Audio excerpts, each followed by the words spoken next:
Hello everyone, मेरे channel पर आप सभी का स्वागत है। आप सबको पता ही है कि हमने परसेंटेज टॉपिक को स्टार्ट किया हुआ है, तो आज की क्लास में हम इसे ही कंटिन्यू रखते हैं और अपना फर्स्ट क्वेश्चन स्टार्ट करते हैं। फर्स्ट क्वेश्चन है हमारे सामने, if A earns 25% more than B, what percentage of B earns less than A. यानी ए बी से 25% ज़्यादा कमाता है, तो हमें बताना है बी ए से कितना प्रतिशत कम कमाता है। अब हमें 25% की फ्रैक्शन वैल्यू पता है कितना होती है, 1/4। और जिस भी वर्ड के साथ आपको ऑफ, का, के, की इस टाइप के वर्ड मिले तो उसकी वैल्यू हमेशा नीचे होती है। तो यहाँ से हमारी बी की वैल्यू हो जाएगी 4।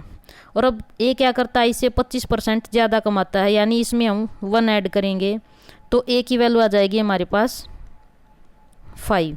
और अब हमें निकालना क्या है, बी ए से कितना प्रतिशत कम कमाता है। अब हम इन दोनों का डिफरेंस लेंगे, कितना आएगा 1, और ये किस पे है 5 से, और मल्टीप्लाई करेंगे 100 का, तो 5 से कटा 20, तो हमारा आंसर आ जाएगा 20%।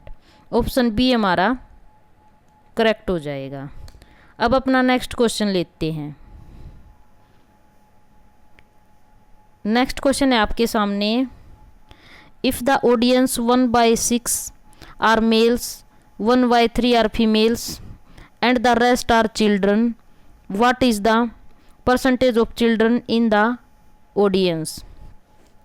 आपके पास ऑडियंस में 1/6 दे रखा है मेल, और 1/3 क्या दे रखा है, फीमेल, और रेस्ट क्या है, चिल्ड्रन। अब इनका हम क्या लेंगे, एलसीएम ले लेंगे, तो मेल कितना आ जाएगा हमारे पास 1, और फीमेल कितना आ जाएगा 2, और रेस्ट क्या बचा चिल्ड्रन, वो कितना आ जाएंगे 3।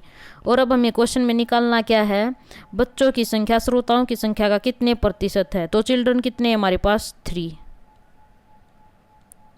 तो ऑडियंस कितने हैं 6, और इसको 100 से मल्टीप्लाई करेंगे तो ये क्या आ जाएगा 50%। 50% हमारा राइट आंसर हो जाएगा। अब अपना नेक्स्ट क्वेश्चन लेते हैं। नेक्स्ट क्वेश्चन है आपके सामने, एक इवेंट मैनेजमेंट कंपनी द्वारा एक कार्यक्रम आयोजित किया गया और प्रति व्यक्ति प्रवेश शुल्क 250 रुपये तय किया गया, और औसतन प्रत्येक परिवार से 2 व्यक्तियों ने कार्यक्रम में भाग लिया, और इन कार्यक्रम में भाग लेने वाले 300 परिवार थे। कंपनी द्वारा प्रविष्ट शुल्क में प्राप्त कुल राशि 50% राशि व्यवस्था तय की गई, व्यवस्था पर खर्च किए गए राशि कितनी थी। तो ये क्वेश्चन देखने में आपको बहुत बड़ा लग रहा है, लेकिन इसका सॉल्यूशन हम एक सिंगल लाइन में करेंगे। तो कितना किया गया था तय, 250 रुपये, और परिवार कितना था 2, नहीं प्रत्येक परिवार से कितने सदस्य ने भाग लिया 2 ने, और टोटल कितना थे परिवार 300। इसकी हम मल्टीप्लाई करेंगे तो कितना आ जाएगा 25 दूनी 50, और 3 की मल्टीप्लाई करेंगे 150, और इसको यू का लिख देंगे, और इसका हम क्या करेंगे अब 50% निकाल देंगे तो हमारा आंसर आ जाएगा। इसको आप खुद से सोल्व करना और कमेंट बॉक्स में इसका आंसर बताना। अब अपना नेक्स्ट क्वेश्चन लेते हैं। नेक्स्ट क्वेश्चन है आपके सामने, 2 संख्याओं का योगफल 4000 है, एक संख्या का 10% दूसरी संख्या के 602/3% के बराबर है, तो संख्याओं का अंतर क्या है। तो पहली संख्या का पहले तो हमें ये पता होना चाहिए 10% क्या होता है हमारे पास 1/10, और 602/3% की फ्रैक्शन वैल्यू क्या होती है हमारे पास 1/15।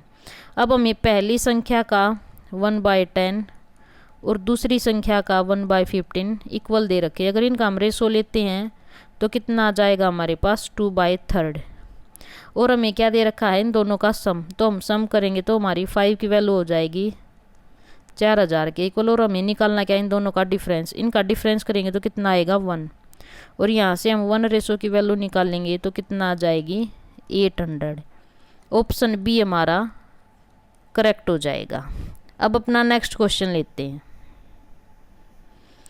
नेक्स्ट क्वेश्चन है आपके सामने, ए बी से 12.1/2% अधिक कमाता है, यदि वे संयुक्त रूप से 35,700 रुपये एक वर्ष में कमाते हैं तो ए द्वारा वार्षिक राशि क्या है। 12.1/2% की फ्रैक्शन वैल्यू आपको पता होना चाहिए किसके इक्वल होती है ये, और फ्रैक्शन को इसको परसेंटेज को हटाने के लिए हम 100 से डिवाइड करेंगे तो ये आ जाएगा हमारा 1/8। तो अब हमें यहाँ से b की वैल्यू कितना हो जाएगी हमारे पास 8 और a कितना हो जाएगा 9। अब ये इनकी कंबाइंड हमें सैलरी दे रखी है, कितना हो जाएगी 8 + 9 और ये इक्वल हो जाएगी हमारी 35,700 और इससे ये कटा तो ये आ जाएगा हमारे पास 2100। और अब हमें निकालनी किसकी है, a की वैल्यू। a की क्या थी हमारे पास 9, तो इसको 9 से मल्टीप्लाई करेंगे। अगर हमसे b की पूछी गई होती तो हम इसको 8 से मल्टीप्लाई कर देते, तो इसको मल्टीप्लाई करते तो हमारे पास आ जाएगा 189 और 00, तो ऑप्शन डी हमारा करेक्ट हो जाएगा। अब अपना नेक्स्ट क्वेश्चन लेते हैं। नेक्स्ट क्वेश्चन है आपके सामने, एक छात्र को परीक्षा में उत्तीर्ण होने के लिए 40% अंक लाने थे, उसने 133 अंक लाए तथा वह 67 अंकों से फेल हो गया, तो कुल अंक बताइए। तो पास परसेंटेज हमारे पास कितना है, कंडीशन कितनी है उसकी 40%, और स्टूडेंट कितना लेके आया नंबर 133 और क्या हो गया वो 67 अंकों से फेल हो गया, तो ये किसके इक्वल हो जाएगा 40% के। यहाँ से हमारी 40% की वैल्यू आ जाएगी और आपको निकालना कितना है 100%। इस क्वेश्चन को भी आप खुद से सोल्व करना और कमेंट बॉक्स में आंसर बताना।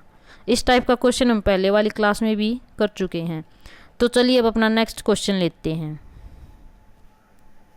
नेक्स्ट क्वेश्चन है आपके सामने, एक व्यक्ति अपनी आय का 76% खर्च करता है, उसकी आय 20% बढ़ जाती है तथा वह अपना खर्च 15% बढ़ा देता है, तो उसकी बचत कितने प्रतिशत बढ़ जाती है, और ये हमें लगभग में बताना है। तो मान लीजिए उसकी इनकम कितना थी 100 रुपये और उसने 76 को खर्च किया, तो उसकी सेविंग कितना हुई 24। अब इसको हम 4 से काटेंगे तो कितना आ जाएगा 25, 19 और 6। उसका खर्च कितना बढ़ा 15% और उसकी आय 20%। इसको हम डायरेक्ट 20 से मल्टीप्लाई करेंगे और इसको 15 से, और ये हम मान लेंगे x, तो ये कितना हो जाएगा हमारे पास 500 और ये आ जाएगा 285 और ये 6x। अब हम यहाँ से x की वैल्यू निकाल लेंगे। 6x किसके इक्वल हो जाएगा 500 माइनस 285 ये, और यहाँ से x की वैल्यू आ जाएगी हमारे पास, ये कितना हो जाएगा 215 और इसको 6 से डिवाइड करेंगे तो कितना आएगा 35.83। तो यानी ऑप्शन बी हमारा करेक्ट हो जाएगा। अब अपना नेक्स्ट क्वेश्चन लेते हैं। नेक्स्ट क्वेश्चन है आपके सामने, ए बिल्डिंग वर्थ RS इतना was built on the land of 72,900।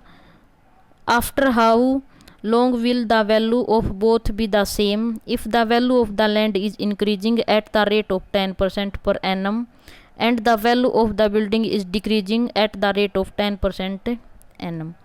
अब ये आपको दिख रहा है कि ये भी किसी का क्यूब है और ये भी किसी का क्यूब है, तो हमें क्यूब से आइडिया लगा है कि हमारा आंसर 3 ईयर हो सकता है। तो देखिए इसको हम कैसे सोल्व करेंगे। वैसे तो ये क्वेश्चन परसेंटेज का है, लेकिन इसको हम कंपाउंड इंटरेस्ट वाले फॉर्मूले से ही सोल्व करेंगे।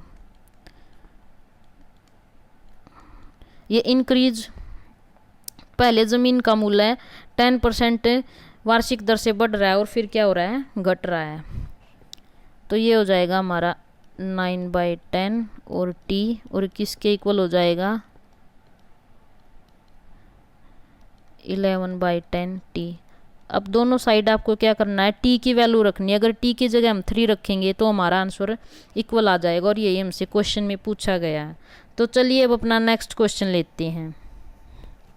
नेक्स्ट क्वेश्चन है आपके सामने, चीनी के दाम 10% गिर गए, पहले की बढ़ी हुई कीमत पर 18 क्विंटल चीनी खरीदी जाने वाली उसी धनराशि से अब कितनी क्विंटल चीनी खरीदी जा सकती है। 10% की वैल्यू हमें पता ही कितना होती है 1/10। तो पहले कितना थे 10 और अब कितना हो गए 9। अगर ये इसकी कीमत कम हुई तो कितना हुई थी 9 और ये 10। इस रेशो में था तो इसमें हमें कितना मिल रही है 18 kg। इसका कितना गुना है 2। और हमें पहले वाली वैल्यू निकालनी है 10, तो इसको भी हम 2 से मल्टीप्लाई करेंगे तो हमारा आंसर आ जाएगा 20 kg। तो अब हम कितना चीनी खरीद सकते हैं 20 kg। ऑप्शन ए हमारा करेक्ट हो जाएगा। अब अपना नेक्स्ट क्वेश्चन लेते हैं। नेक्स्ट क्वेश्चन है आपके सामने। एक मकान की कीमत 40,000 रुपये है और उसमें रखे सामान की कीमत कितनी है 15,000 रुपये। मकान और उसमें रखी वस्तुओं को अग्नि के विरुद्ध उसके मूल्य के 80% पर बीमा कराने में कितना प्रीमियम प्रति वर्ष देना होगा। यदि प्रीमियम क्या है 7.5% है। तो हम पहले इसका टोटल निकाल लेंगे कि उसमें कितना क्या कुछ है। मकान में 40,000 तो उसकी वैल्यू है और 15,000 क्या है सामान की वैल्यू। तो इसका टोटल हो जाएगा हमारे पास 55,000 रुपये। और अब क्या हो रहा है इस पर 80% बीमा मिल रहा है तो हम इसका 80% निकाल लेंगे। कितना आ जाएगा 44,000 रुपये। और अब क्या करना है हमें इसका 7.5% निकालना है। अब आपको पता है कि 7.5% किसके इक्वल होता है 15% का, ये हाफ होता है। तो इसकी वैल्यू आ जाएगी हमारे पास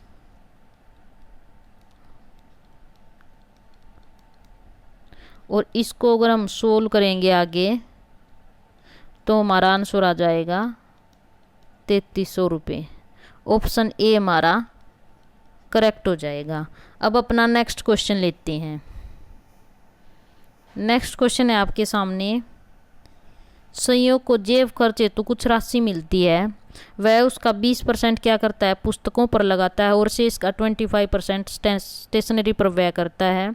अब बची राशि का 10% क्या करता है गरीबों में बांट देता है तथा अंतिम शेष धनराशि से वो मिठाई खरीदता है और उस पर कितने रुपए व्यय करता है 13.5 रुपये। तो उसके हमें जेब खर्च बताना है कुल कितना है। तो पहले हमें 20% की वैल्यू पता कितना होती है 1/5। तो उसके पास 5 रुपये, मान लीजिए उसके पास 5 रुपये थे तो कितना लेस हो गई, फिर बन गए उसके पास 4। अब क्या करता है वो 25%। तो उसके पास 4 थे तो कितना बचे 3। और लास्ट में क्या करता है मतलब 10% करता है तो ये क्या हो जाएगा हमारा 10 और शेष कितना बचा 9।